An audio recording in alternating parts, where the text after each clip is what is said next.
Good morning, students. So today we will discuss exercise and question answer of chapter 4 Jallianwala Bagh में बसंत. So let's start.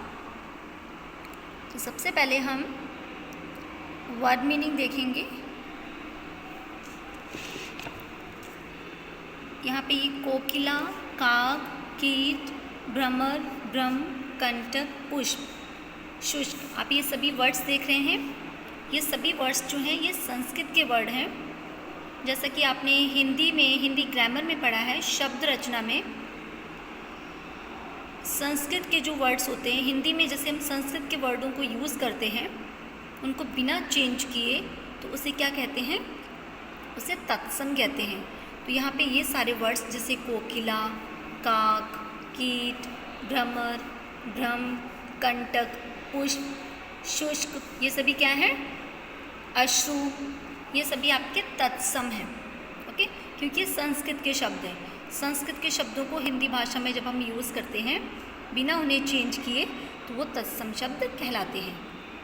और जब उनको change करके यानी उनका जो अर्थ है हम निकाल कर उनको हम हिंदी में यूज़ करते हैं तो उसे तद्भव कहते हैं. जैसे कि यहाँ पे कोकिला, कोकिला जो शब्द है ये संस्कृत का है. संस्कृत में कोयल को कोकिला कहते हैं और इसका अर्थ क्या है, कोयल.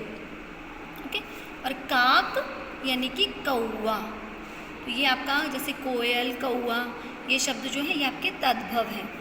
कीट, कीट यानी कीड़े मकोड़े जो होते हैं. भ्रमर, भौरे, काले रंग का भौरा देखा है आपने जो फूलों पे मंडराता है. और भ्रम यानी कि शंका, संदेह. कंटक, कांटे. पुष्प, फूल. शुष्क क्या होते हैं, सूखे हुए. ओके, परिमलहीन यानी हीन का मतलब यानी बगैर, बिना किसी के. ठीक है, फूलों के बिना, यहाँ हम लिख सकते हैं फूलों के बगैर.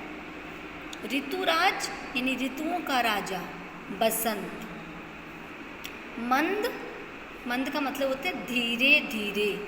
स्मृति यानी यादें. अश्रु, आंसू. तो ये जो शब्द हैं जैसे आंसू हैं, फूल, कांटे, शंका, भौरे, कीड़े, कौवा, कोयल, सभी तद्भव शब्द कहलाते हैं. अब हम इनके कठिन शब्द देखेंगे. जैसे कोकिला, यहाँ पे कोकिल लिखा है तो कोकिला करेंगे, ल में मात्रा.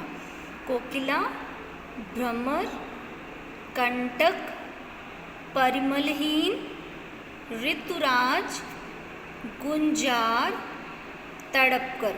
तो यहाँ पे कुछ ही जो है डिफ़िकल्ट वर्ड्स दे रखे हैं. इसके अलावा हम कुछ वर्ड्स जो हैं पोएम से चूज़ करेंगे. तो सभी बच्चे इनका प्रोनाउंसिएशन जैसे मैंने किया है अब वीडियो को ध्यान से सुनकर इनका प्रोनाउंसिएशंस करेंगे और इन शब्द को लिखकर इनकी प्रैक्टिस करेंगे ताकि आप जब भी ये शब्द लिखें और आपसे कोई मिस्टेक ना हो. तो आइए इसके अलावा कुछ और शब्द देखते हैं. जैसे यहाँ पे अधखिली. ओके, भ्रम. और उसके बाद में कष्ट, सुगंध, भाव. बहुत से बच्चे भाव जब लिखते हैं तो आ लगा देते हैं, भाव. आ, वाह जो है आओ का साउंड देता है. ओके, स्मृति, स्मृति यानी कि यादें. ओके, हृदय, ये भी आपका डिफ़िकल्ट वर्ड में आता है, हृदय. बहुत से बच्चे हाँ में छोटी की मात्रा लगा देते हैं लिखते समय, लेकिन इसको बोलते तो हम उसी टाइप से हैं लेकिन लिखते इस टाइप से हैं, हृदय. ओके, अश्रु, वृद्ध. तो ये कुछ आपके एक्स्ट्रा डिफ़िकल्ट वर्ड्स हैं, आप इन सबको भी कॉपी में राइट करेंगे. तो आगे हम इसके very short type question answer देखते हैं. सो फर्स्ट क्वेश्चन है आपका, कविता में कवित्री ने किसे धीरे से आने को कहा है. जैसा कि आपने पढ़ा है कि कविता में कवित्री ने बसंत ऋतु को धीरे से आने के लिए कहा है. उससे कहा है कि शोर मत मचाना यहाँ पर, क्योंकि यहाँ पे बहुत से लोग शहीद हुए हैं और ये पूरा स्थान जो है शोक में हो गया है. इस बाग में कौन शोर मचाते हैं, यानी अब इस बाग में, जलियांवाला बाग में कौन शोर मचाते हैं? काक यानी कौवे, कौवे शोर मचाते हैं। कोयल को कैसे गीत गाने को कहा जाता है, यानी जा रहा है कोयल को, जैसे कोयल जो है वो मीठे राग गाती हैं, तो कोयल को रोने का राग गाने को कहा जा रहा है। जलियांवाला बाग को कवित्री ने कैसा स्थान कहा है? तो जलियांवाला बाग को कवित्री ने शोक स्थान कहा है, क्योंकि यहाँ पे बहुत से लोग शहीद हुए हैं। तो यहाँ पे ये कविता की पंक्तियाँ हैं, सभी बच्चे ये खुद से करेंगे, ठीक है। ये नीचे एक पंक्ति दे रखी है, तो इसके ऊपर की पंक्ति आपको चूज़ करके कविता से लिखनी है। तो ये सभी बच्चे अपने आप से करेंगे, it's a very easy. So next है आपका सही और गलत। जैसे जलियांवाला बाग में कौवे नहीं कोयल शोर मचाती हैं, तो ये आपका रॉन्ग हो जाएगा। जैसे कि पोएम में पढ़ा था आपने कि जलियांवाला बाग में कोयल नहीं कौवे शोर मचाते हैं, यहाँ पे ये गलत है। इसको ध्यान से पढ़ेंगे, फिर उसके बाद में सही गलत करेंगे। इस बाग के फूल या तो सूखे हुए हैं या जल गए हैं, तो ये आपका सही है।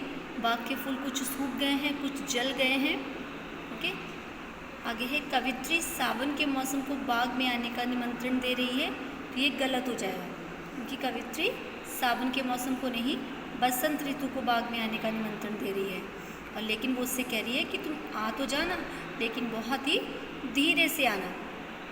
इस बाग में बालकों और वृद्धों ने गोलियां खाई हैं, तो ये भी आपका बिल्कुल ही सही है। पोएम के अकॉर्डिंग ये बिल्कुल सही है। पोएम में पढ़ा था ना, बालकों और वृद्धों ने गोलियां खाई। आगे है निम्नलिखित शब्दों का उचित मिलान कीजिए। कलियाँ, तो कलियाँ अधखिली, अधखिली क्या होती है? कलियाँ। शोक क्या होता है? शोक स्थान। वायु कैसी है? मंद। गुंजार कौन करता है? भ्रमर। और ओस अश्रु, यानी आंसू जो है किसके समान होते हैं? ओस की बूंदों की तरह। इस तरीके से हम इनका उचित मिलान करेंगे। आगे है जलियांवाला बाग किस लिए जाना जाता है?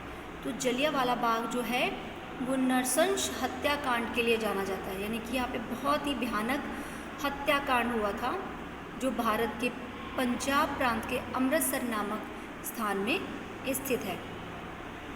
कवित्री ने बसंत ऋतु को क्या क्या सलाह दी है? कवित्री ने बसंत ऋतु को कहा है कि अगर तुम्हें इस स्थान पर आना है, तुम बहुत ही धीरे से आना और तुम यहाँ आकर शोर मत मचाना, क्योंकि यहाँ पे बहुत से लोग शहीद हुए हैं और उनके प्रति तुम सम्मान प्रदर्शित करना और शांति बनाए रखना।